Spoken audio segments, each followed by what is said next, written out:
Housing,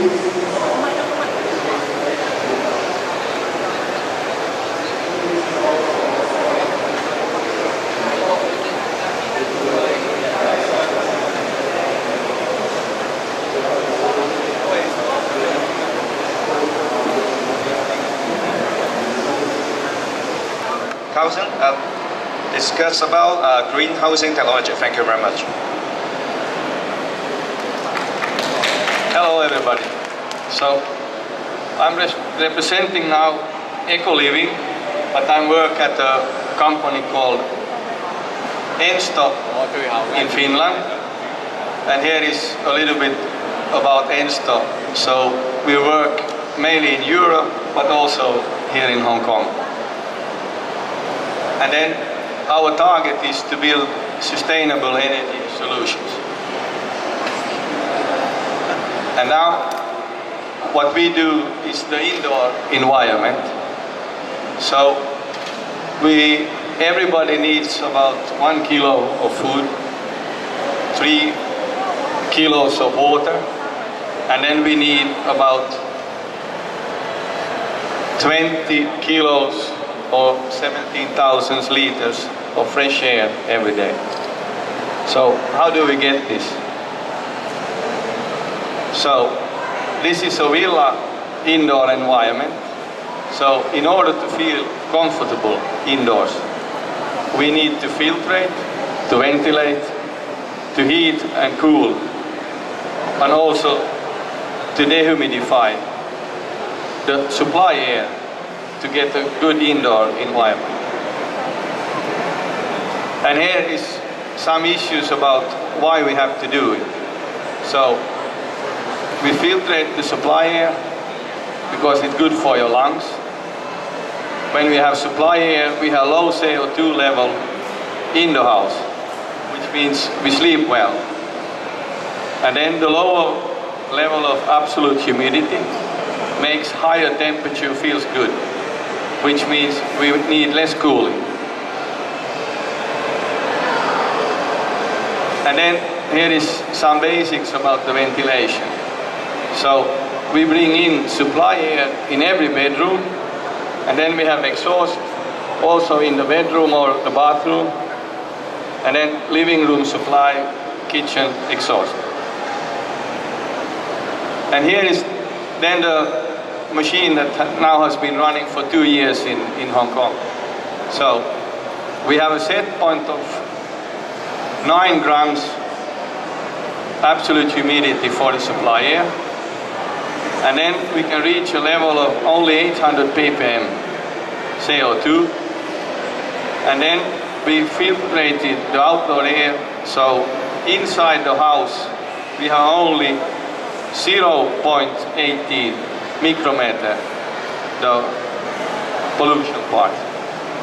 And then also we get about 150 liters every day grey water out from the unit. And that water we can use, for example, flushing the toilet or washing the car, not using clean water for that. And here is an example of what happens when the fan was off. So you see the CO2 goes up very high, but then when we, and at the same time the humidity goes up, the green line, even if the temperature is steady. And here is how you feel the temperature. So we should be in the green zone. If we only have aircon, we go to the left, low temperature, and then if you see on the right, we have then high humidity. But now we take the humidity away, so we have low humidity, say around 40, and then 26 degrees feels okay. Here is how high the enthalpy is here in Hong Kong. So it's about 100. So we have a big need for dehumidification. And here is how much a family can provide moisture to the house. You can read the figures afterwards. So roughly a 4-person family provides 18 liters of water being at home. And that we also have to dehumidify. Here is typical Finnish house. It's about how you estimate the air volume per room. And here is an example from France. The difference between an insulated house and uninsulated house. So Marseille is not a cold city and not a hot city. So they have heat demand about 20 kilowatt in the winter, so nobody does that. And they have a cooling demand about 18 kilowatt, so nobody does that. But if they insulate the house and have double glass windows, then the heat demand is only 3 and cooling demand is only 5. And they will save then energy 45,000 kilowatts a year, having pleasant temperature all year long. And here is a judo hall in Borgo, where I come from. So here we take the energy from the judokas and we put it in the tank, and with that hot water we then keep the house warm during the winter. And here you see some duct planning. And here you see the CO2 level. So mainly the judokas train in the afternoon, early evening. So then you see that the CO2 levels go up, but otherwise we have good level here. And in Finland, we shouldn't go over 1,200 ppm. So here is how the twin tropic is working. So first we have filtration, then we have a heat recovery wheel, which will cool down the supply. Then we have the cooling coil taking out the water. Then we have the after heater, which also is a heat recovery wheel, only using 6 watt. So we dehumidify the supply, and then with the second wheel we cool down the exhaust so that the first wheel will condensate.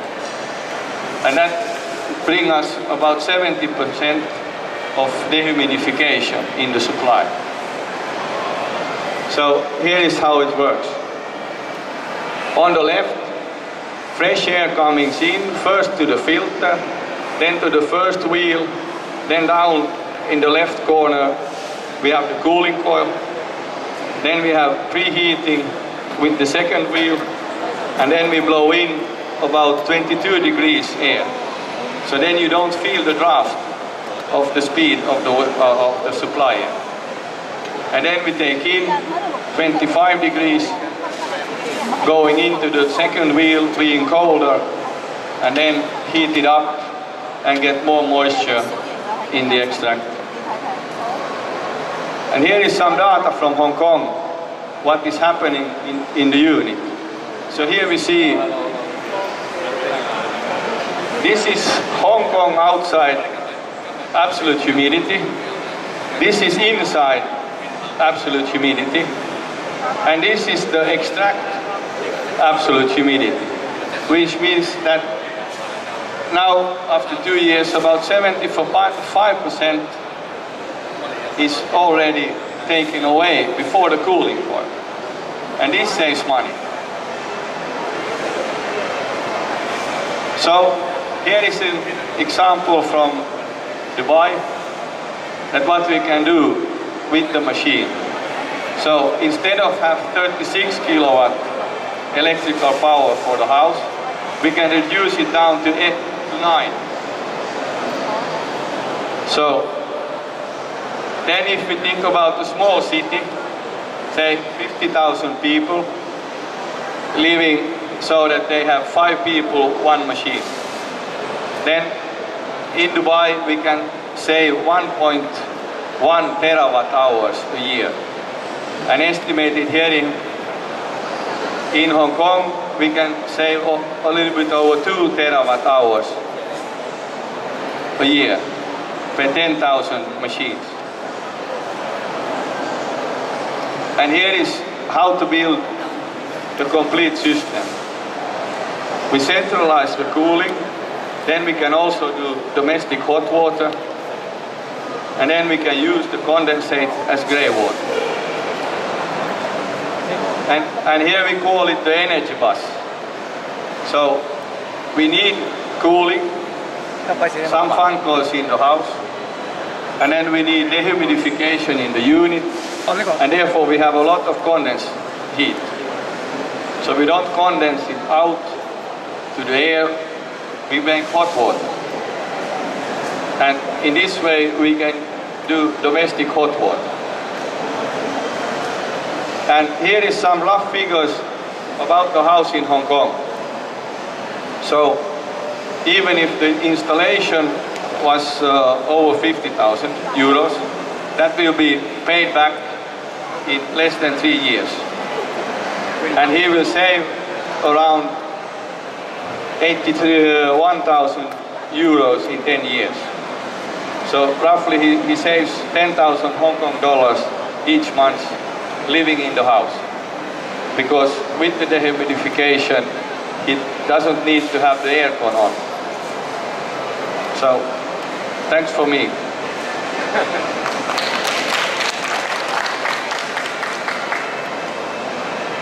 Thank you very much, Mr. Carlson. So a little bit overrun. So may I know any question from the audience to share with us?